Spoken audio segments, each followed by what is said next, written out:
현재 기준으로 인구 가구수는 늘고 있지만 가구수 네. 피크도 멀지 않았고 네. 인구는 줄고 있는데 여기서 더 고용적률로 개발을 해버리게 되면은 네. 재고 관리가 안 되는 거죠. 장기간으로 보면은 공실이 상당히 많이 나타날 그런 환경인 것 같아가지고 부동산이 그렇게 좋아 보이진 않는 상황이죠. 21년 상반기는 소비 부동산 시장 전성기 였어가지고 주택 구매를 다들 엄청나게 하셨는데 21년 구매자들이 24년에는 고금리로 리파이낸싱을 해야 돼요. 그러면은 이제 그분들 입장에서는 금리 상승과 현금으로 문제가 생기니까 상반기에 그 리스크가 전 좀 크죠. 그래서 21년 상반기 물량 리파이낸싱이 내년에 주택시장 리스크라고 보고 있습니다.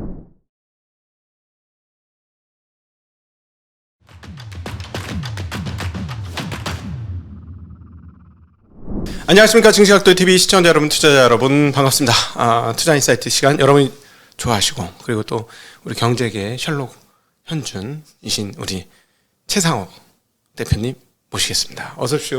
네. 안녕하세요, 최상욱입니다. 네. 그 사이에 참 지금 파란의 일들이 지금 벌어지기 시작합니다. 근데 먼저 질문을 드리고 싶은 내용은 최근에 이제 분석왕에서 다루어 주신 한국은행 보고서 관련 저출산 관련인데, 거기에 보니까는 이제 제가 눈에 확 띄었던 대목은 뭐냐면 홍콩을 제외하고는 OECD 최저다, 이런 출산율이. 네. 근데 사실은 뭐 홍콩하고는 0.1명 차이니까 네. 내년쯤 되면은 뭐 홍콩도 제끼게 생겼어요. 아, 네.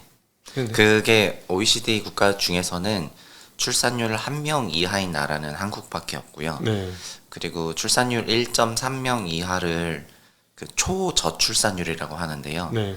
초저출산율을 3년 이상 유지하게 되면은 네. 회복이 못한다는 것이 연구 결과입니다. 네네. 우리나라가 2018년부터 1명 이하로 내려가서 네. 지금 5년째 최저 출산하고 있기 때문에 네. 이걸 연구하는 시각에서 바라봤을 때는 복구를 못할 걸로 생각을 하는 거죠. 사실은 최근에 보면 경제 관련 유튜버들만 여기에 대해서 민감하게 반응하고 있고 세상과 사회는 아무 관심이 없는 것 같아요. 네, 근데 확실히 유튜브에는 좀 젊으신 분이 많이 계시잖아요. 네. 그래서 출산율이 낮다는 거에 대해서 다들 엄청 공감을 많이 하시고 네. 제가 진짜 여의도에 계신 분들이랑 얘기를 해도 그렇게 높은 관심은 아닌 것 같아가지고 이게 세대별로도 그 시각 차이가 조금 존재하는 그런 이슈인 것 같아요. 그리고 출산은 우리나라에서는 혼외 출산보다는 기본적으로는 결혼하고 출산하는 게 관례다 보니까 네. 출산 얘기하면은 당연히 결혼 얘기를 하게 되고 결혼 얘기하게 되면은 당연히 뭐 남자 여자가 왜 결혼을 안 하는가, 왜 못 하는가, 네. 이런 얘기를 하다 보면 또 이게 막 젠더로도 가거든요. 네네. 그래서 이 이슈가 다루기 조금 어렵다고 느껴서인지 정치권에서도 별 얘기가 없고 네. 그래서 그냥 유튜브 쪽에서만 이게 소화가 많이 되는 그런 이슈인 것 같습니다. 나라가 침몰해 가는데 관심이 없어, 선장들이. 네, 뭐 저는 네, 그렇게 생각하고 있습니다. 그러니까 제가 이제 재미났었던 대목이 홍콩이 0.77명인데 76인가, 그런데 우리는 0.77이라서 홍콩을 제외하고 최저래. 이거 1년 반만 있으면 역전되는데, 그러면서 느꼈던 게 최근에 제가 처음으로 홍콩을 다녀왔어요. 네, 근데 전 신기한 걸 발견했어요. 홍콩 보니까 작고 긴 빌딩이 많잖아요. 네, 협소 빌딩. 예. 그리고 아주 그 건물 세 개가 딱딱딱 세 개가 완전 벽끼리 다 붙어 있어요. 네. 다른 건물인데. 네. 야, 이거 참 신기하다. 뭐 붙어서 자라는 식물도 아니고 저렇게 만들어놨네 했는데, 갑자기 한국에 다시 와서 느꼈는데 깜짝 놀랐어요. 어떤 부분 때문에요? 서울은 홍콩보다 더 높은 빌딩과 주상복합과 아파트가 더 많아지기 시작했다는 거죠. 훨씬 넓은 땅인데. 네네. 서울 경기까지 치면 훨씬 넓은 땅인데, 홍콩이 그렇게 좁고 긴 빌딩이 많지만 우리나라처럼 30, 40, 50층짜리는 시내 가도 별로 없었어요. 상업용지도 네. 그렇게까지 높지 않았거든요. 네네. 근데 우리나라는 이제 이번에 뭐 프리마 호텔 자리에도 48층짜리 짓는다 그러고, 이제 네. 그 49층 이상은 비용이 많이 드니까 안 짓는 거고, 48층이 이제 다 그냥 48층 표준 아니냐. 와, 이거 그러면 홍콩보다 훨씬 심한데? 네, 지금 지어지는 건축물들은 이제 높게 지으려고 노력하죠. 예. 용적률 높게. 그러니까 그러면 실질적으로 홍콩보다 더 삭막한 빌딩 숲이 한 5년 10년 지나면 만들어질 수도 있겠구나는 좀 네. 두려움이 엄습했습니다. 저는 사실 부동산을 보다 보니까는 지금은 서울과 경기도의 인구도 줄고 있잖아요. 네. 근데 경기도가 어쨌든 가구수 증가는 일어나고 있기 때문에 네. 그 지방에 있는 청년 인구들을 빨아들이면서 성장을 하고 있거든요. 네네. 그런데 경기도조차도 요즘에 그 노후 계획도시법이라 그래가지고 소위 일기 신도시 재건축 특별법이 그 소위를 통과해가지고 네. 이제 뭐 본회의하고 이러면 통과할 것 같은데, 그러면은 거기서 나왔던 얘기는 분당을 현재 220% 용적률을 450%를 줘서 2배. 줘서 이제 고밀도로 건설하게 되거든요. 네. 그러면은 그 법안 소위 때 나왔던 얘기들이, 그러면은 분당에 누가 가서 사냐 예. 이런 얘기가 나오는 거예요. 어. 그럼 분당이 지금 30만 명 거주하고 있는데 예. 60만 명이 된다고 하면은 어느 시에서 가냐? 네. 당연히 주변에서 가겠죠. 예. 그러면은 그 주변은 경기도에서 가뜩이나 인구가 줄고 있는데 분당으로 또 다 가서 살면은 공동화가 가속화되잖아요. 예. 분당만 커지고. 맞죠. 그래서 지금 수도권에 대한 전반적인 그 생각도 살릴 놈 살리고 죽일 놈 죽이겠다 이런 생각처럼 느껴져요. 그 수도권 노후계획도시 특별법을 추진하면서 어떤 특별 정비구역으로 지정해서 그 고밀도로 개발하는 신도시 지역은 재건축을 한번 하고 끌고 가겠다는 건데, 그렇지 않은 데는 인구 감소를 용인하겠다는 거랑 똑같거든요. 네. 그래서 그 이 법안이 막 논의가 될 때 굉장히 논란이 많았었는데, 이게 또 쿨하게 통과되는 걸 보면은 진짜 신기하다 이런 생각을 요새 많이 하고 있습니다. 아니 그러니까 이게 지금 보면 김포, 부천, 서울 편입 얘기가 나왔지만 저는 이게 서울 경기가 거대한 홍콩이 되어 가고 있구나. 네.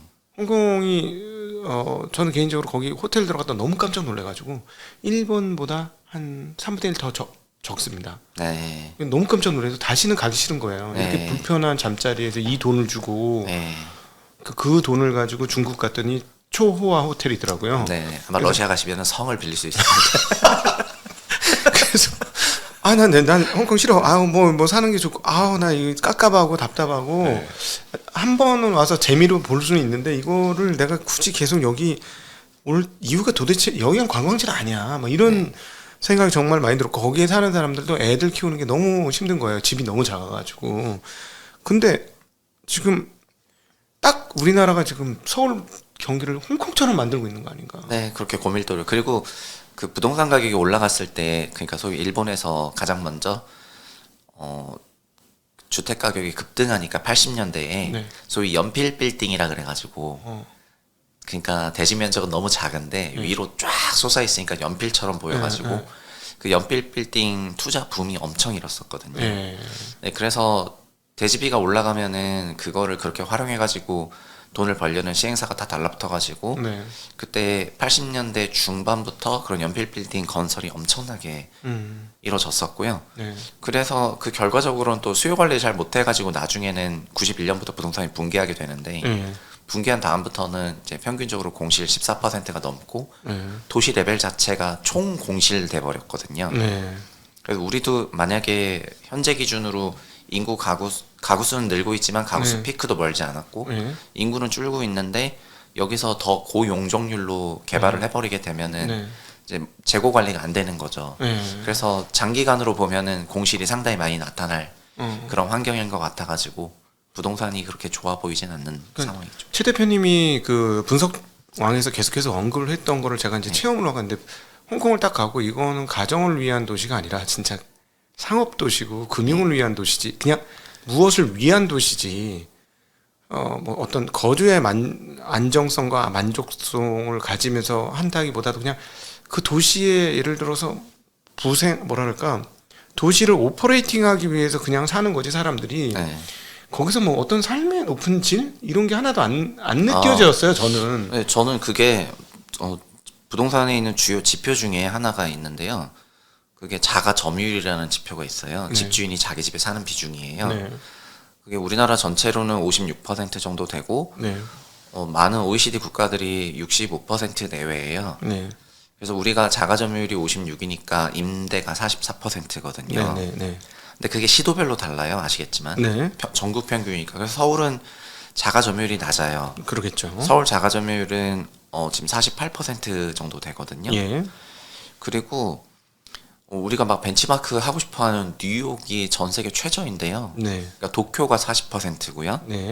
뉴욕은 30% 언더예요. 예. 그러니까 10채에서 7채가 임차고 네. 3채만 자가 점유를 해요. 그래서 임차 가구로 돌리다 보니까는 거기서는 소위 애나코 사는 그런 집이 있는 게 아니고 순수 임차용으로 주택이 변모해가지고 네네. 우리로 치면은 소위 오피스텔 같은 그런 주택화가 되거든요. 네.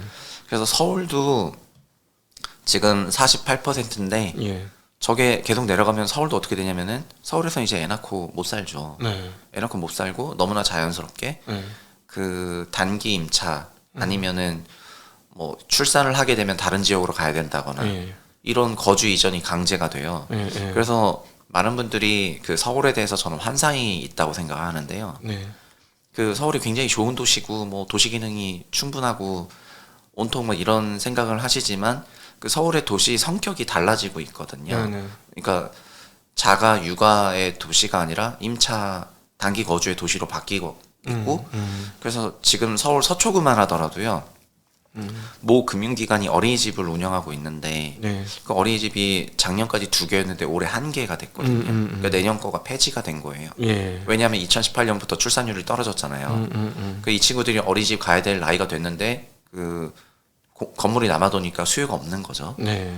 그래서 이런 서초 강남권이라 하더라도 그 보육 기능이 점점 사라지니까 네. 그러면 종국에는 여기는 누가 사냐면은 그냥 서울에서 통근통학하거나 일하는 단기 거주 하시는 분 위주로 네. 살게 되는 거고 예. 그럼 여기는 더 출산율 낮아지고 예. 더 도시 기능 떨어지고 이게 그러니까 하락의 악순환. 그 스파이럴을 계속 돌게 돼 있거든요.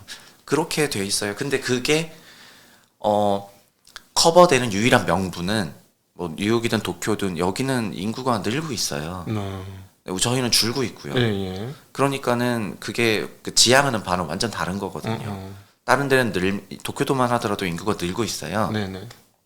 그럼 거기는 인구도 느는데 단기 임대로 돌리고 이러면서 어떤 뭐가 있어서 그래서 그 친구들은 집 살 때 단독주택을 외곽에서 고향 주변으로 많이 사지 않습니까? 거긴 안 사고. 근데 우리도 저렇게 되는데 우리는 인구가 줄면서 저런 상황으로 가고 있으니까 나중에는 이제 도시가 좀 비겠죠. 도시가 좀 비게 될 거고 그래서 막 미국 대도시들 보면은 그 도시 일정 공간이 좀 막 비어 있는 모자이크처럼 비어가는 건데 네. 저희도 그럴 가능성 되게 높다 생각하고 그리고 근본적으로 지금 구성원이 연령대가 너무 나이가 들어버렸어요. 서울시만 하더라도 네네. 동탄 지역이 동탄 신도시가 젊은 사람들이 제일 많이 산다 그래가지고 그 2주 전에 동탄을 가서 이제 그 소위 부동산을 쭉 둘러봤습니다. 현장 점검을 하셨군요. 네, 갔는데 와 그 동탄에 보면 동탄대로가 있고 동탄 순환대로라고 한 바퀴 도는 게 있는데요. 예. 그 동탄 순환대로를 도는 버스를 탔는데 그 경기도 버스 되게 터프한 거 아십니까? 몰라요. 경기도 버스 야생이거든요. 네.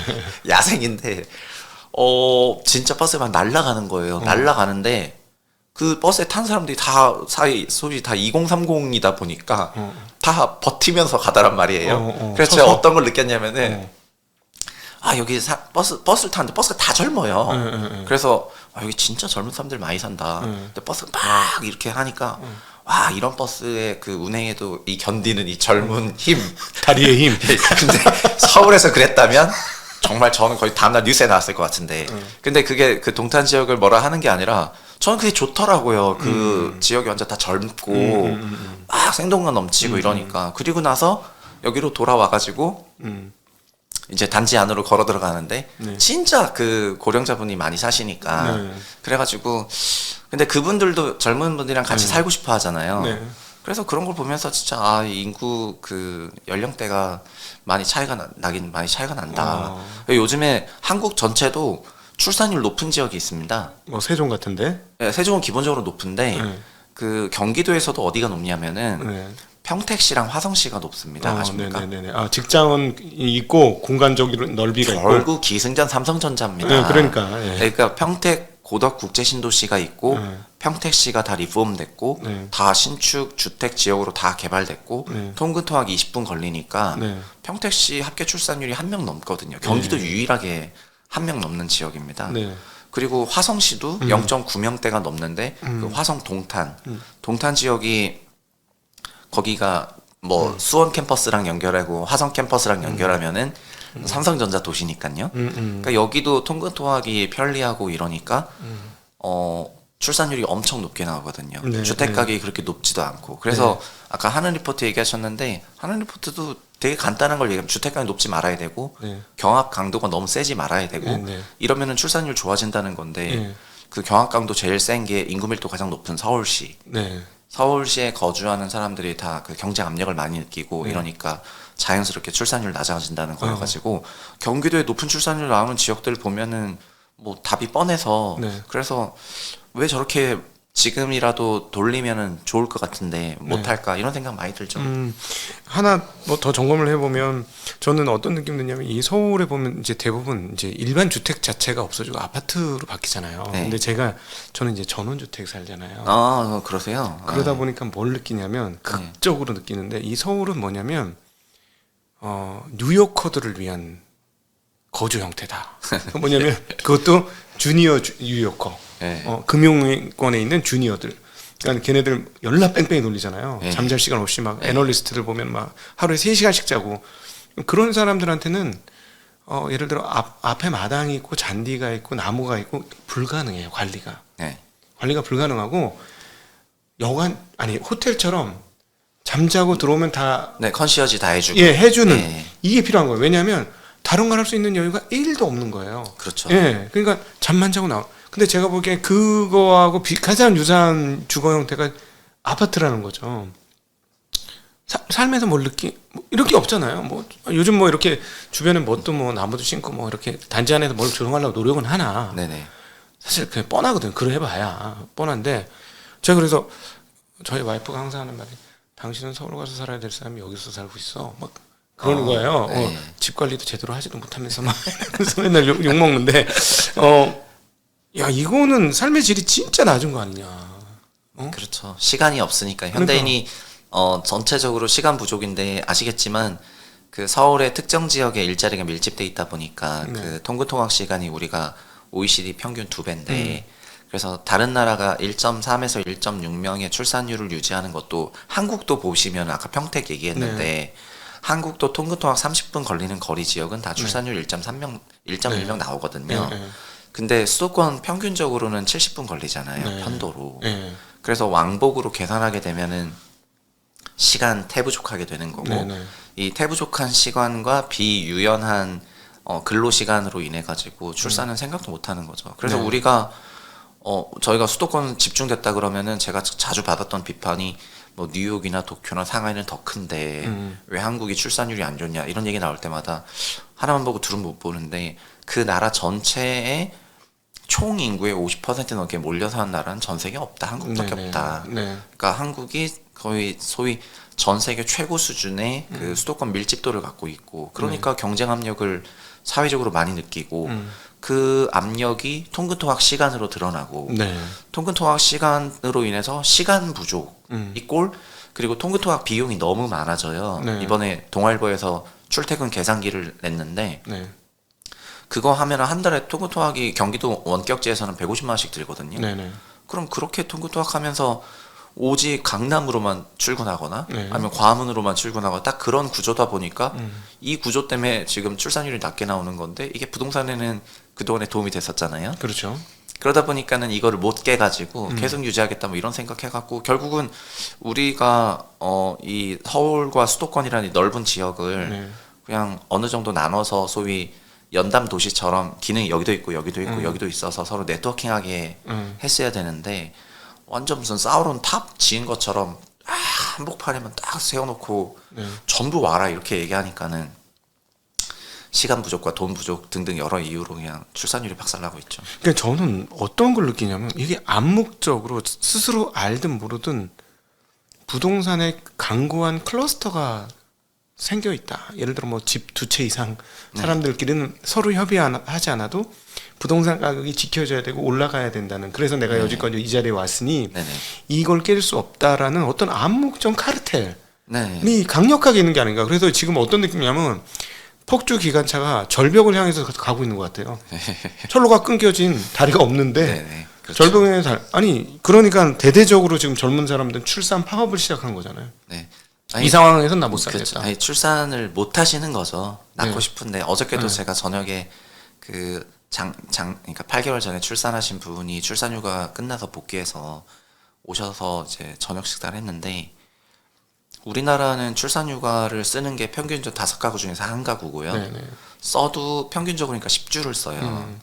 근데 OECD 평균 하는 리포트 보시면은 62주를 쓰거든요. 네네. 그리고 90%의 가구가 써요. 음. 그래서 출산휴가도 저렇게 무조건 의무적으로 쓰도록 하면은 네네. 합계 출산율 0.1명 늘어난다는 게 하는 결과인데, 0.1명. 그러니까 저 0.1씩 올려야 되거든요. 네, 사실. 네, 네. 근데 우리도 그만큼 못 쓴다는 거예요. 그래서 자기네도 4개월 만에 복귀를 했는데 네.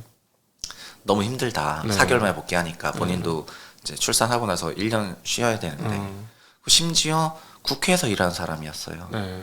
그러니까 국회에서 일하는 어. 그 사람도 그렇게 네. 그 쓴다니까요. 그게 네. 말이 돼요? 그러니까는 어떤 일반 사기업도 아니고 국회 같은 데서 일하시는 분들도 그런 여유가 있죠, 여건이라고 차라리. 하면은 아니 그러면 거기는 오히려 모범이 돼야 되는 그렇죠. 지역인데, 그러니까 완전히 이건 뭐 어쩔 수 없는 것 같습니다. 네, 그러니까 이게 지금 그 멸절, 한국인 멸절을 향해서 근데 제가 보기에는 이민자 뭐 얘기를 하는데, 이민자 한다고 이게 해결될 문제가 전혀 아니에요. 서울 경기 지방.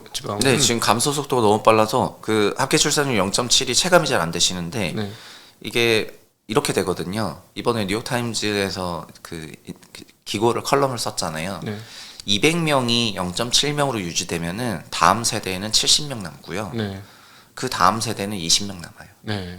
그러니까는 60년 사이로 어.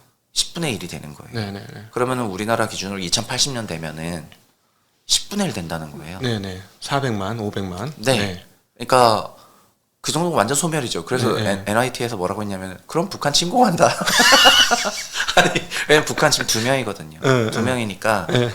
인구가 역전된다. 북한보다 살기 어려운 사회네. 아니, 어떻게 그러니까 보면 지금은 진짜 북한 미쳤다, 인구가 진짜. 우리가 5,100만 명, 쟤네가 2,몇백만 명 이렇게 알고 네. 있는데, 이제 데드 크로스가 일어나가지고 네. 저쪽 인구가 더 많아지고 우리가 다 고령화로만 다 돼버리는 그런 상황 됐을 때는 침공할 수도 있다. 그러면서 걔가 막 글을 써놨어요. 네. 차후 30년 안에. 네. 그래서 그 글을 읽는 이제 우리는 기분이 나쁘죠. 네, 네. 그래서 이 저 자식한테 항의를 할까? 이러면서도 뭐 항의한들 뭔 의미가 있나? 그래가지고 네.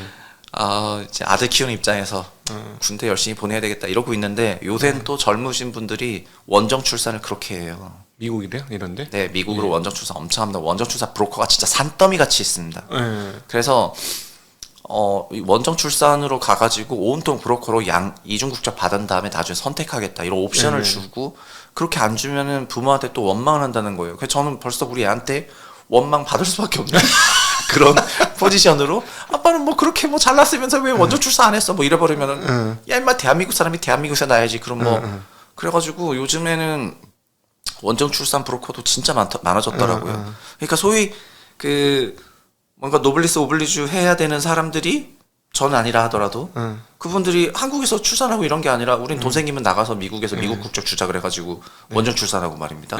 그러면 나중에 우리의 주적인 북한이 쳐들어오면 어떻게 할 건데? 그래서 아이씨. 그래서 제가 기분이 좋지 않습니다. 아니 그러니까 이 부동산 카르텔이 자기 발등 찍는 거고 자기가 망하는 건데, 한 20년만 보면 딱 보이는데 20년이 안 보이는 것 같아요. 난 너무 답답한데 이게. 네. 그래서 젊은 분들은 진짜로 지금 진짜 집 살 생각이 없는 분들이 진짜 많아요. 그러니까 집이 비싸서 못 사는 게 제일 크지만은, 네네.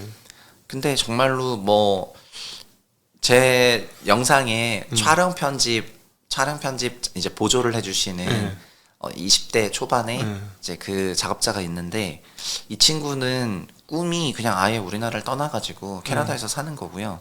넓디 넓은 캐나다. 네, 그리고 캐나다에서 보통 요즘 대학생들 중에서 한 몇 개월 정도는 이제 워킹홀리데이를 갔다 오고 하잖아요. 네. 갔다 오고 나서 그 나라에서 잔잔하게 사는 게 그냥 큰 부담은 아니고, 한국이 너무 스트레스풀하니까. 네. 그래서 그냥 일도 거기 가서 할 수 있는 이런 온라인과 관련된 일이면은 네. 가서 할 수 있잖아요. 예. 원격으로. 네, 그래서 그런 생각으로 가가지고 그냥 넘어가서 막 거주하겠다 이런 생각이어서 한국에 잠깐 와도 넘어가기 위한 얼마의 그 정착 자금 벌기 위해서 오는 거고, 벌어진 대로 바로 넘어간다고. 네. 이런 생각들이 많더라고요. 네. 아니 그래서 아까도 잠깐 얘기했는데, 이민자들 잠깐 받으면 된다는 사람들이 있는데, 이민자들 서울 경기 살 수 없어요. 네. 서울 경기 못 살아. 이민자들 어떻게 이 서울 경기 한국 사람들 못 사는데. 그러니까 나 이걸 보면 야 이게 나라가 소멸로 가는 게 20년 안에 아주 구체화되고 저가 다니던 초등학교가 있어요. 예. 한만에 62명이었어요. 예. 그 학교가 지금 전교생이 150명. 아, 어마어마하네. 충격적으로 줄었어요. 그리고 예. 그 옆에 있는 화양초교라는 데는 아, 예. 없어졌어요. 아, 110명까지인가 줄더니 없어지더라고요. 네. 근데 서울도 출산율이 너무 낮아서 예.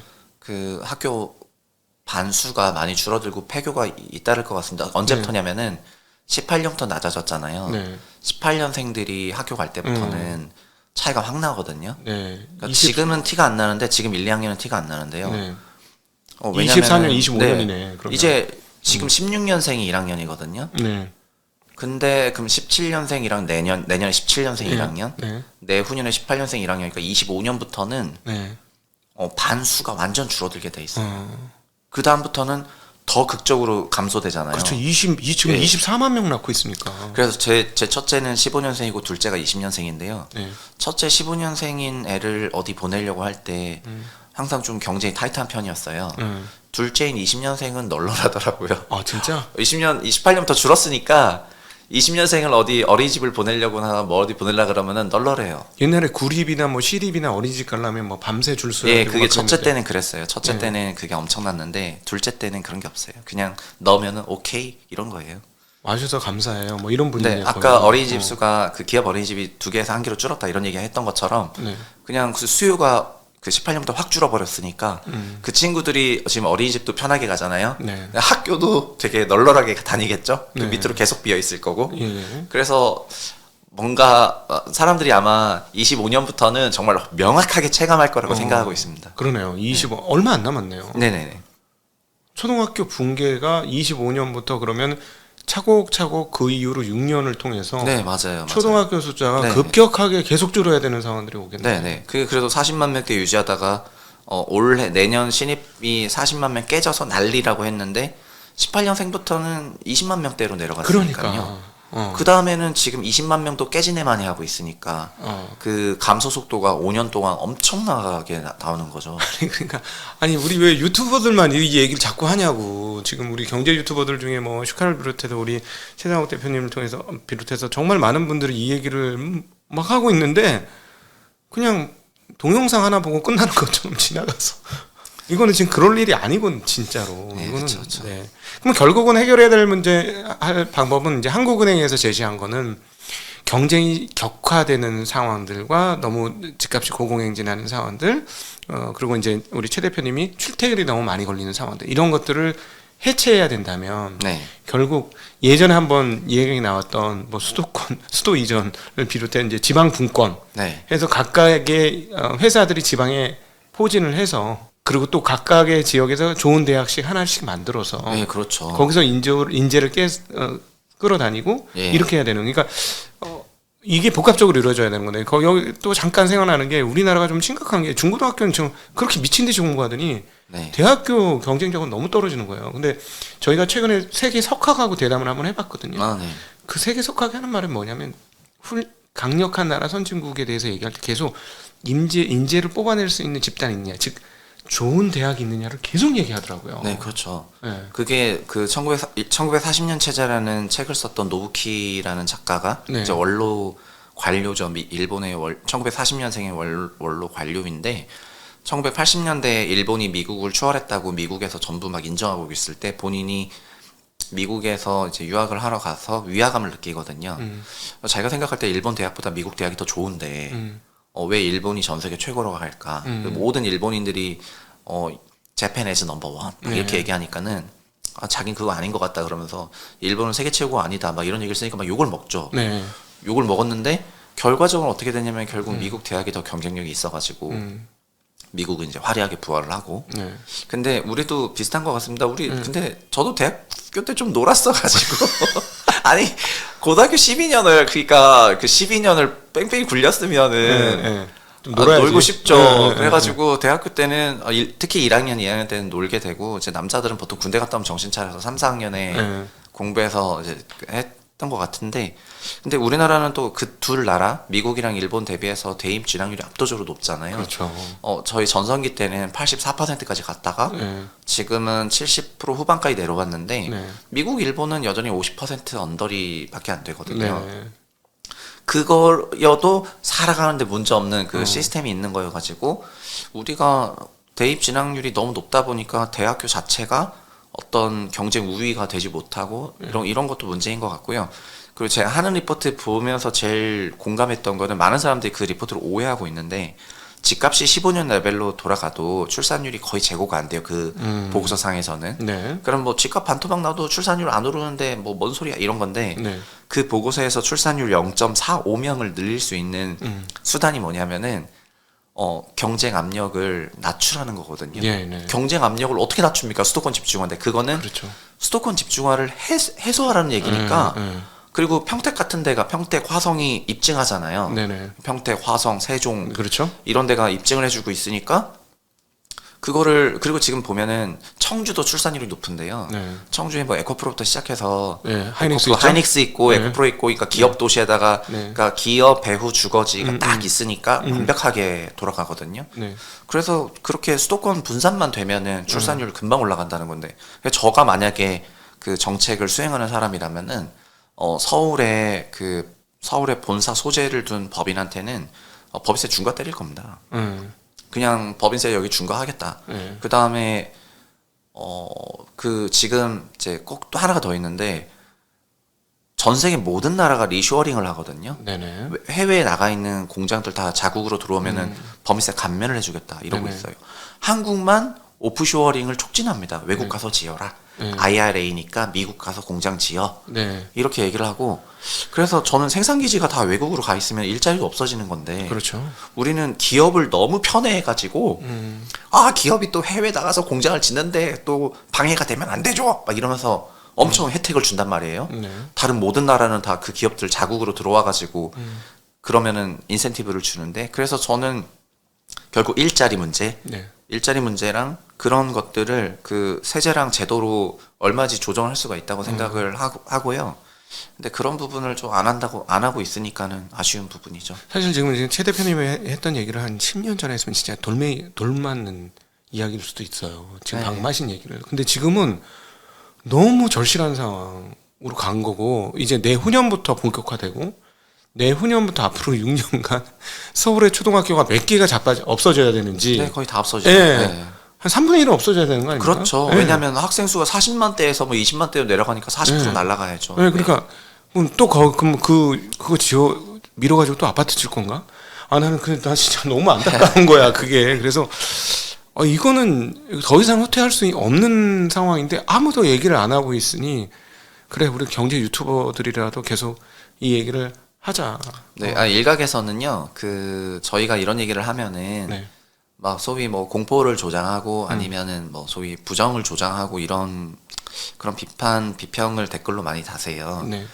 경제 유튜버들이 맨날 대한민국 소멸한다 그러는데 뭐 대한민국에 뭐 투자할 만 나겠냐, 뭐 결혼해서 혼인할 만 나겠냐 이런 얘기를 하시는데, 그러니까 우리가 그 한국을 뭐 맹목적으로 한국의 정책을 비난하기보다는 이렇게 하면은 출산율이 제고되는 수단이 있으니까 그런 걸 뭐 논의를 해보자는 네. 그런 차원인데 예.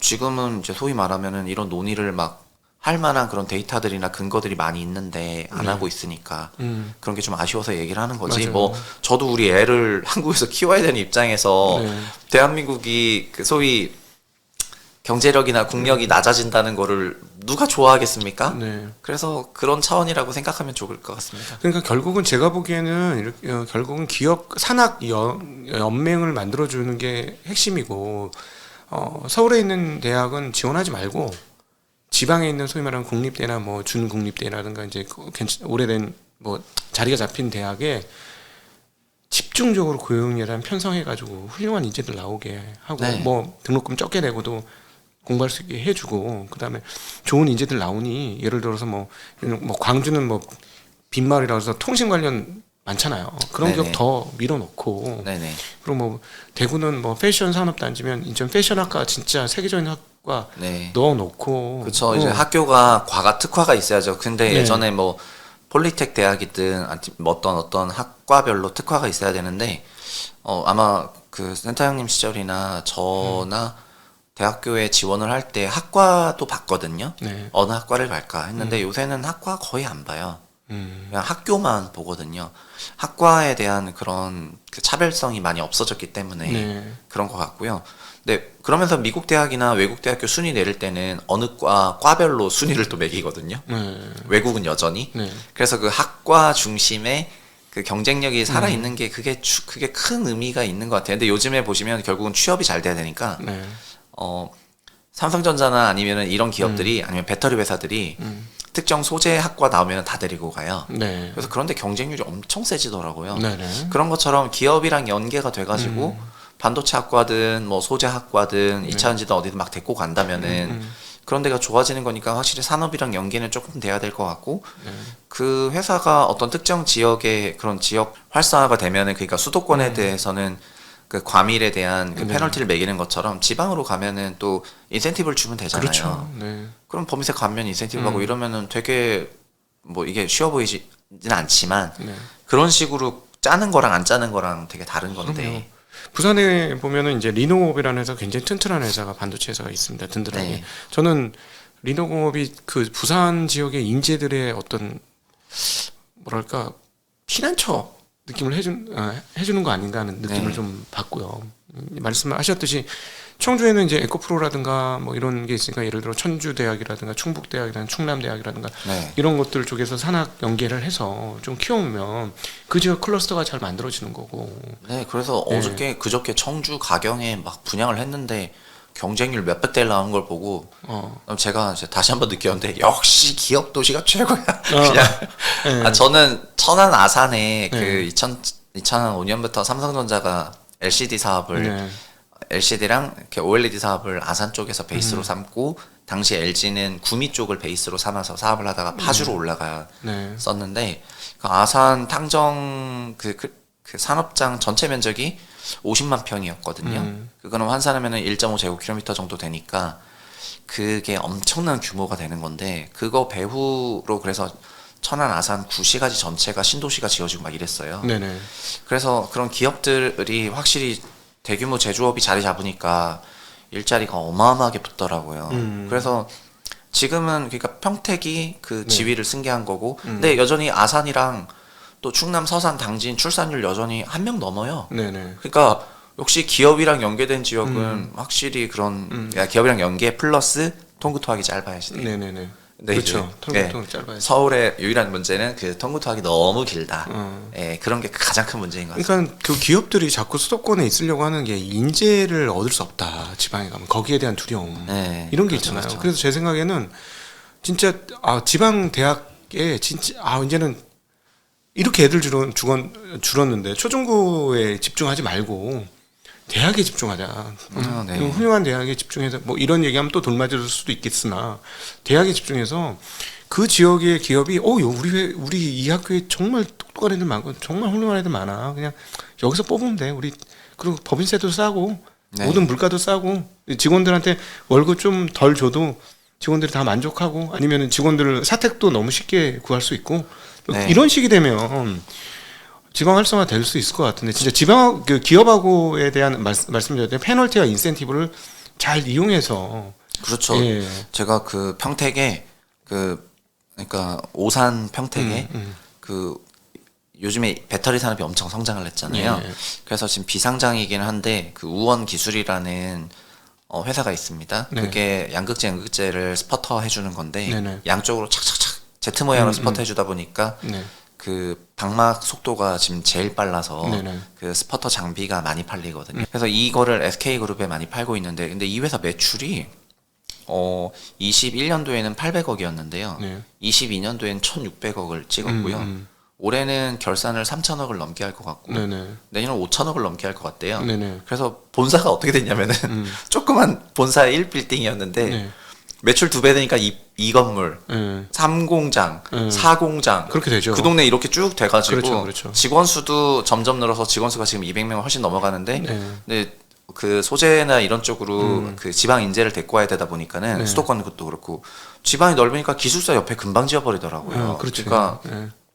서울에서 통근통학 하는 게 아니라 그냥 기숙사 지어라. 저도 천안사에서 생활할 때 네. 그 숙소에서 생활을 했거든요. 네네네. 면적이 넓으니까 그냥 집 지어가지고 거기 들어가서 생활하고 뭐 주말일 때만 이제 집으로 가가지고 생활했는데 그게 그 소위 땅이 있고 여유가 있고 그렇지. 그 되니까 금방금방 돼가지고 어. 그 주거 문제니 무슨 문제를 자가적으로 다 풀어버리고 있는데 그럼요. 그런 정도의 회사조차도 사옥을 그냥 지을 수 있어. 아니 사옥이란다. 네. 그 사택을 지을 수 네, 있어. 기숙사를 지어버려요. 진짜 그 낮은 가격으로. 아니면 조금 더 가면은 뭐 네. 각각의 뭐 개별 주택 지어서 네. 살라고 맞아요.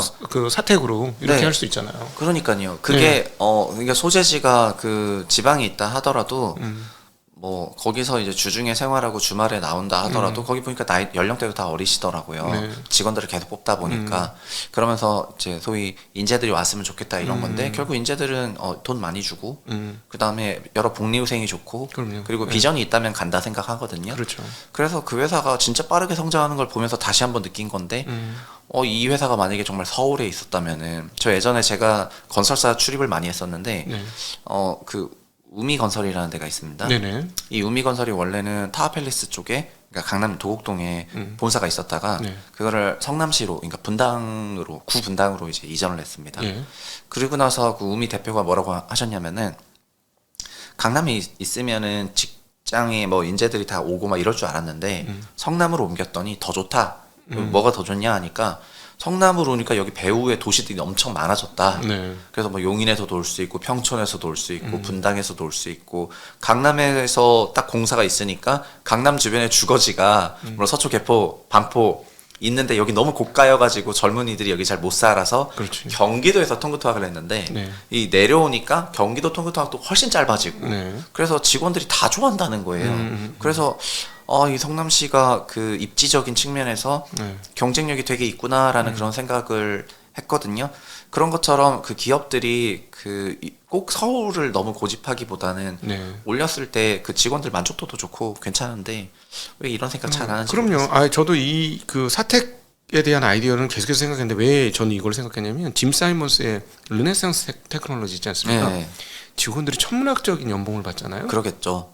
그 부사장은 앞 집안 마당에 70억짜리 그 저 트레인 네. 모형 트레인을 만들었대요. 근데 재미난 게 그게 롱 아일랜드에 소유자하고 있는데 네. 롱 아일랜드의 부촌이 다 르네상스 테크놀로지 직원들 집들이라는 거예요. 지방에 조금 멀리 있더라도 맨하탄에 없고 지방에 있더라도 네. 양질의 집과 살 수 있는 뭐 문화까지 형성이 되는 건 조금 시간이 걸리겠습니다만 양질의 집과 직장에 가깝고 뭐 이렇게 되면 그 비용이 많이 안 들면 충분히 지방에 살 사람들이 있을 수 있겠다. 이런 그렇죠. 생각이 많이 들더라고요. 여기에 대한 인센티브를 좀 줘야 될 텐데 유튜버들만 이렇게 떠들고 있습니다. 네, 뭐 전 요즘에 진짜 출산율 얘기를 정치권에서 안 하는 선거가 임박했는데 안 하는 거는 신기한 것 같아요. 근데 이게 아까 말씀드렸다시피 결국 혼내 출산을 해야 되니까 한국에서는 결혼이 출산보다 더 중요한 나라지 않습니까? 네. 그래가지고 그 최근에 보면은 막 그런 짤들이 돌아요. 한국에서 결혼 준비랑 미국에서 결혼 준비가 있는데 한국에서 결혼 준비는 스드메부터 시작해가지고 스드메? 스튜디오 드레스 메이크업을 스드메라고 하는데 그 스드메부터 시작해서 오만 이제 막 이렇게 하거든요. 하객이랑 막 이렇게 하는데 그 미국에서 결혼할 때 보면은 우리 결혼할까? 옆집에 목사 사는데 데리고 오자 해가지고 목사를 데리고 와서 바로 결혼을 하거든요.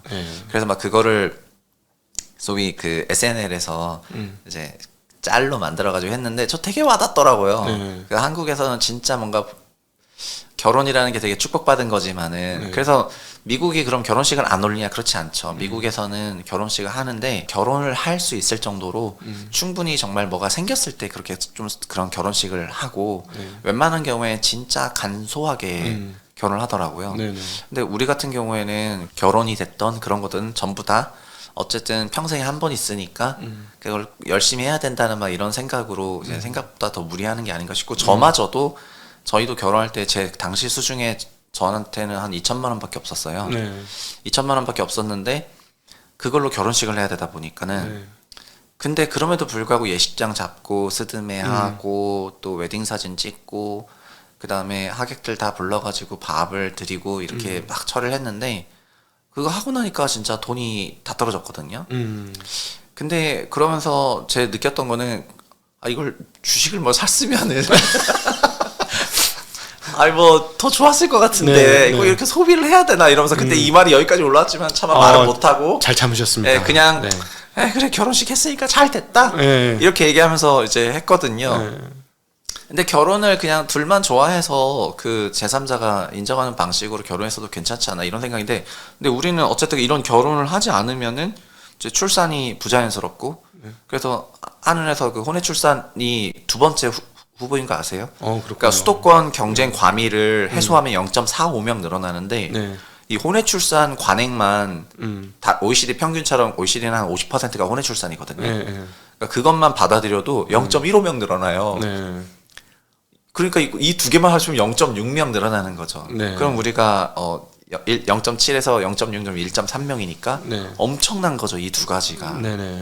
이번 한은에서 조사할 때 설문조사를 해봤지 않습니까? 네. 그게 수도권에 그러니까 내가 뭔가 우리나라에서 성공하려면은 서울이나 수도권으로 가야 될 것 같다. 이런 항목이 있는 네. 그 조사를 했는데 거기에 S라고 대답한 애들이 자녀 계획을 물어봤을 때 유난히 낮게 나왔거든요. 네. 그래서 그런 설문조사를 쭉 얘기를 하면서 경쟁 압력을 많이 느낀다고 설문조사한 그 집단이 네. 그렇지 않은 집단 대비 예상 출산이 완전 낮아졌기 때문에 이 경쟁 압력이 확실히 우리나라에 있는 큰 문제고 하는 통계 중에 아주 간단한 게 주택 가격과 출산율이 정확한 역상관관계. 주택 가격이 높을수록 출산율이 낮아지니까 완전 네. 명징한 역상관관계고요. 그리고 인구 밀도가 높을수록 출산율도 낮아지니까 아주 명징한 관계가 나와서 그럼 인구 밀도 높고 주택 가격 높고 경제 압력 높은 도시 이꼴 서울이잖아요. 그렇죠. 서울이 0.59명으로 아주 명징한 출산율 최저를 기록을 하고 있고 그래서 거기서 이제 통계가 그러니까 반응이 그럼 인구 밀도를 수도권 인구 과밀 이런 지역을 완만히 분산을 하고 경쟁 압력을 낮추려는 그런 걸 하고 주택 가격도 충분히 높지 않은 상황이 된다면 올라가는데 엄청나게 재고가 된다 이런 얘기를 한 거거든요. 그러니까 이게 결국 사실상 보면은 수도권 집중을 이제 해체하라는 거나 재분산하라는 얘기인데 그게 이제 보고서의 코어인데 아까도 말씀드렸지만 그거 말고 15년 가격으로 돌아간다고. 그러니까 이 모든 게 유지된 상태로 15년 가격으로 돌아가 본들 출산율이 크게 안 올라간다는 거예요. 그러니까 여전히 수도권에서는 경쟁 압력을 느낄 거고. 그렇지. 높은 인구 밀도에서 그 압력이 계속적으로 푸시하니까 이게 깨지지 않고서 집값만 돌아가는 건 의미가 없고 이게 깨져야 그 재고가 된다고 이렇게 딱 얘기를 한 거니까 저는 근데 읽으면서 수긍은 되게 됐는데 요즘에는 이 메타버스 코리아라 그래가지고 상상 속에 있는 대한민국은 그렇게 하고 있겠지. 현실 대한민국은 그렇게 안 하고 있는데 그렇게 생각하고 있습니다. 참 안타깝습니다. 우리가 인구 얘기가 정말 너무나 급박했기 때문에 좀 동감이 가는 대목이라서 정말 얘기를 많이 해봤고요. 자, 그럼 분위기를 조금 바꿔서 네.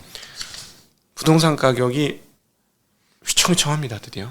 네네. 10월 이후부터는 주택담보대출 관련 규제가 강화될 걸로 예고가 되었었기 때문에 저는 10월부터는 주택시장이 재하락세가 있을 거라고 생각을 했고요.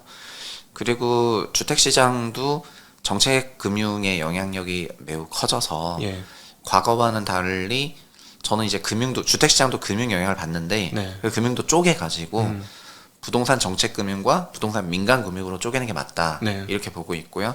그리고 부동산 민간금융은 앞으로 더 강력한 규제를 할 것 같습니다. 부동산 정책금융은 자기네가 쓰는 거니까 큰 규제는 안 하고요.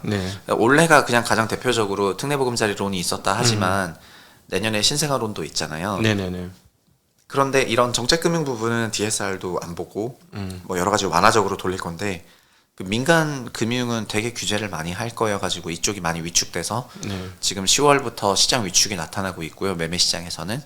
그리고 내년 3월까지 정책 모기지가 재시행이 안 되니까 11월, 12월, 1월, 2월 이 4개월은 민간 금융도 없고 정책 금융도 없거든요. 그러니까 완전 금융 공백기여가지고 시장의 하락이 매우 가파르게 일어날 수 있다고 생각을 하고 있습니다. 아니 그 말이 되게 웃기는 게 자생력이 없는 시장이라는 얘기 아니에요. 옆에서 돈을 떼워주지 않으면 가격이 지탱되지 못한다. 네, 그게 주택 가격이 낮았으면은 그 DSR 40 이게 사실 다 DSR 40% 때문인데요. 네.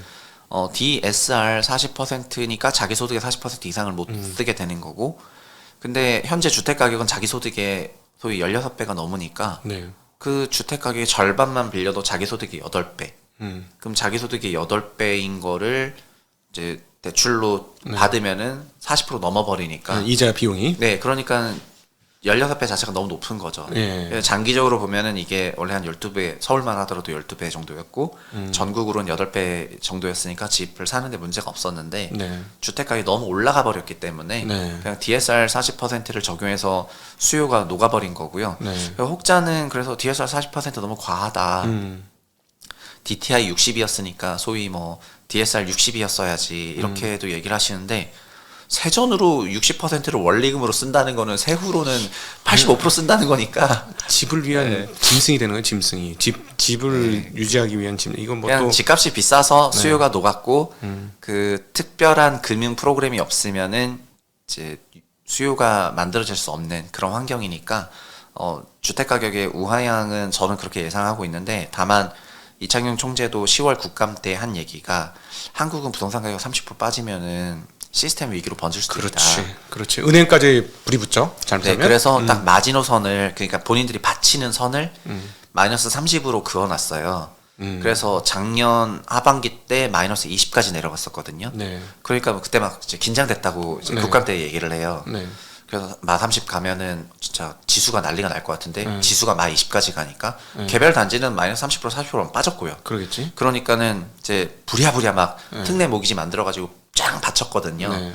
그래서 마이너스 30% 레벨까지는 천천히 우하향한다 하더라도 개입하진 않을 것 같고요. 아니 근데 개입했잖아. 20%에 다 특례 보금자리로 개입을 했으니. 그게 마 30 갈까봐 개입을 했다고 지금 명분이 나온 거니까. 신생아론도 그 이제 아무나 신생아론 이렇게 바뀌는 거지. 말만 신생아론 그렇게 바뀌지 않겠어요? 신생아론은 23년 출산한 가구부터 적용이어서 네. 그 올해 출산, 내년 출산하는 사람들이 쓰는 건데, 근데 신생아론도 그래서 안타깝지만 서울엔 안 쓰여요, 거의.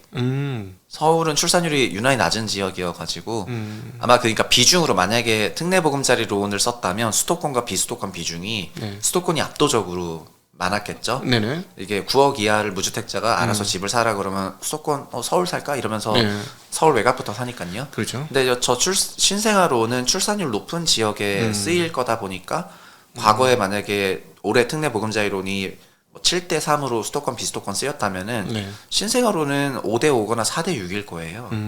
그 세종시나 대전이나 평택이나 이제 화성이나 애기 많이 지방 낳는 창원이나 데. 청주나 이런 데 갔을 거니까요. 네. 네, 그러니까 그래, 좀 다행이다 이거. 네, 구성이 이제 다르다고 개인적으로 생각을 해서 오히려 서울 수도권 지역에서는 내년도 그 정책 모기지의 혜택을 많이 못 받을 거라고 생각을 하고 있습니다. 네, 그러니까 이건 좀 잘 나왔네요. 이것도 제 느낌에는 그것도 만약에 의도했다면 대단한 건데, 네. 근데 제가 그 수혜 지역을 분석해 보니까 그렇게 나와가지고 예. 이거 의도했을까, 의도하지 않았을까? 한국은행에서 이 보고서 쓰기 전에 나온 거니까는 조금 제한을 하지 않았을까 하는 생각. 요즘 한국은행이 좀 괜찮은 이야기들 계속 해주고 있으니까. 네. 그래서 저는 저거가 그러니까 올해 어쨌든 정책 모기지, 그러니까 올해부터 본격적으로 정책 금융의 시대가 펼쳐졌잖아요. 앞으로 정책 금융을 어떤 식으로 펼치냐에 따라서 소위 시장을 이제 어느 정도 조정 기능이 있는 건데 그 조정 기능에서 수도권 과밀보다는 그 외곽으로 돈이 나가도록, 특히 이제 출산율 높은 기업 성장 도시로 돈이 나가도록 세팅했다는 거 저는 잘했다고 생각을 하고 있습니다. 다만 시장 전체에 그 정부의 관여가 없으면은 시장이 완전 좀비처럼 그냥 요즘처럼 11월부터 내년 2월까지는 정책 금융이 없지 않습니까? 그러니까 그냥 완전 쓰러져 있다가 3월부터 이제 정책 금융 쓸 수 있다 해가지고 정책 모기지 쓰는 지역 잠깐 살아왔다가 또 올해 거 다 쓰면은 이제 올해 건 다 썼고 25년은 또 뭘 만드시려나 이러면서 25년 걸 또 기다려야 되고 이게 진짜 시장인가 이런 생각이 요새 많이 들더라고요. 그러니까 갭이 주식 투자를 해본 사람 입장에서는 이렇게 호가 갭이 이렇게 클 수가 있을까 하는 생각이 많이 들어요. 주식 눈으로 보면 지금 체결이 안 되죠. 뭔가 좀 이상하다 이렇게 갭. 그러니까 갑자기 툭툭 떨어지는 게 나오잖아요. 30%씩. 그러니까 주식으로 말하면 사자가 없어가지고 사자가 없죠. 네. 하한가에다 밀어버리는 거하고 똑같아. 네, 맞아요. 이거 너무 비정상적인 것 같은 네네. 거예요, 이게. 그게 거래가 22년부터 거래량이 평년 거래량의 반토막이 났고 네. 그거는 전반적인 수요 위축이 나타났다는 거니까요. 네. 그래서 이런 정책 모기지가 그 시장을 완전히 살리지도 못하거든요. 그러니까 올해도 보시면은 올해도 분기를 좀 더 쪼개 보면은 1분기는 이제 완전 박살나고 있다가 네. 4월부터 확실히 돌아서기 시작을 했는데 3월, 4월에 그 정책 모기지가 월에 막 7조씩 집행이 됐거든요. 네. 근데 4월, 5월, 6월의 그 상승보다는 7, 8, 9월 상승이 훨씬 셌는데 예. 왜냐하면 7, 8, 9월에는 시중은행도 6월부터 50년 만기 모기지를 붙었어요. 네. 그러니까 정책 대출이 밑을 깔아주는 와중에 그것만으로는 충분히 살리질 못했고 네. 그 민영은행 대출이 붙으니까 네. 확 점프가 됐거든요. 네. 그래서 그 금융기관 당국에서는 민영은행 대출이 지 맘대로 붙었잖아요. 네. 갑자기 50년짜리를 만들어 이래서 9월에 바로 규제를 하고 네. 10월부터 50년 만기 주담대를 없애버리니까 네.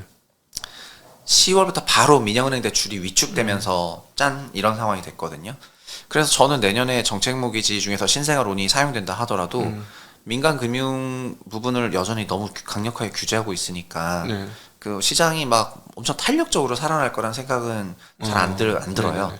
그래서 결국 돈의 양에 따라 가격이 맞아요. 결정되니까. 돈의 양이 그 민간까지 붙어야지 네. 좀 확실히 붙는 건데 그 민간 쪽은 좀 규제하겠다 이런 생각이 확실한 것 같아가지고 내년 시장을 막 그렇게 강세장으로 보지 않고 있고 근본적으로 서울 수도권에 돈이 많이 돌아가기 좀 어려운 환경이다 보니까 네. 내년은 좀 하락세로 전망을 하고 있습니다. 근데 은행 대출을 막는 게 정상인 상황 아닐까요? 지금 뭐 개인 부채 비율을 보면 여기서 은행 대출을 더 열어준다는 거는 와 나중에 어떻게 감당하려고 이렇게 많은 부채를 만드느냐 이런 생각이 많이 들거든요. 네, 우리나라는 그 가계부채를 기업이 위험할 때 기업의 디레버리징을 가계의 레버리징으로 네. 풀어왔던 그 오래된 역사를 갖고 있어서 그래서 가계만 디레버리징을 했던 거는 03년, 네. 뭐 이런 08년 그리고 22년 네. 작년에 이제 디레버리징 했거든요. 네. 근데 많지 않은데 지금 기업 부채도 많다 보니까 그렇죠. 130%죠. 기업 부채가 대비. 많다 보니까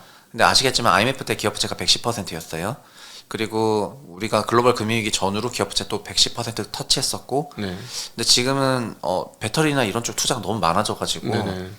그 기업 부채가 이제 확실히 올라가다 보니까 이게 잘 풀리면은 대박이 나는 건데 그렇지. 부채 잘 써가지고 네. 사업 탁 터지면 최고 좋은 거죠. 안 풀리면은 그거 다 빚이어가지고 그렇죠. 난리가 나거든요. 그러면 기업이 혹시 안 좋아져서 디레버리징을 해야 되는 상황일 때 성장률이 위축되니까 그때 가계 레버리징을 할 생각이라면은 지금 가계를 디레버리징 시켜놔야 되거든요. 그렇죠. 그래서 민영은행을 완전히 그 묶어두겠다는 생각인 것 같고요. 네. 그리고 대신에 자산 시장에 30% 빠져버리면 그냥 말 그대로 박살나니까 네. 그거는 내가 정책으로 시스템 모기지로 받쳐서 네. 그 완전히 급락은 없게 하겠다. 네. 이런 정도로 지금 부동산을 세팅하고 있다고 생각을 하고 있습니다. 부동산에 오래도록 참여하신 분들이 지금 하는 얘기가 이거 저는 개인적으로 그분들 그 부분에 좀 동의가 되는데 만약에 좀 극단적으로 가격이 빠지면 결국 별별 대책이 다 나올 것 같거든요. 30% 이하로 빠지면은 그 정도를 건드리는 수준까지 나오게 되면은 소위 마지노선이라고 생각을 해서 네. 뭐 엄청난 대책들이 나오겠죠. 예, 그러니까 예를 들어 뭐 다주택자 세금 그 중과 싹 다 없애버리고, 예. 그다음에 이제 말씀하신 DSR, DTI 쫙쫙 올려버리고 그런 데까지 네네네. 나오지 않을까 하는 생각이 드는데. 네, 근데 그런 상황은 주택시장이 소위 자산가격 기준으로 거의 지수가 20-30% 조정받는 상황이니까 네. 현재 레벨보다는 이제 현저히 내려간 레벨이어가지고 근데 그 정도 레벨까지 내려가면은요 그 작년 말 올해 초도 있었지만은 그 시장에 자생적인 그 수요가 있거든요. 네. 가격이 소위 30% 조정 받아버렸더니 그냥 소위 막 2017년 가격으로 돌아가 버리니까 네. 이거 싸다 해가지고 그렇지. 사는 거죠. 지금 비싸서 못 사는 거지. 그렇지. 싸면은 사긴 살 거거든요. 네, 네. 그래서 그런 가격 조정이 있으면은 수요는 올라올 겁니다. 근데 막 그런 엄청난 대책이 없더라도 그래서 그냥 너무 말도 안 되는 수준의 급락이 아니면은 저는 많이 관여는 안 할 것 같아 가지고요. 네. 진짜 안 할까요? 작년에 하는 거 봐서는 겁나서 조금만 떨어지면 바로 개입할 것 같은 느낌이 드는데. 네. 특히 저는 2030들이 지금 현 정부를 되게 응원을 했다가 2030 남자들이 되게 응원을 했다가 돌아서게 된 배경에 둔촌주공 아파트가 있다고 생각을 하고 있어요.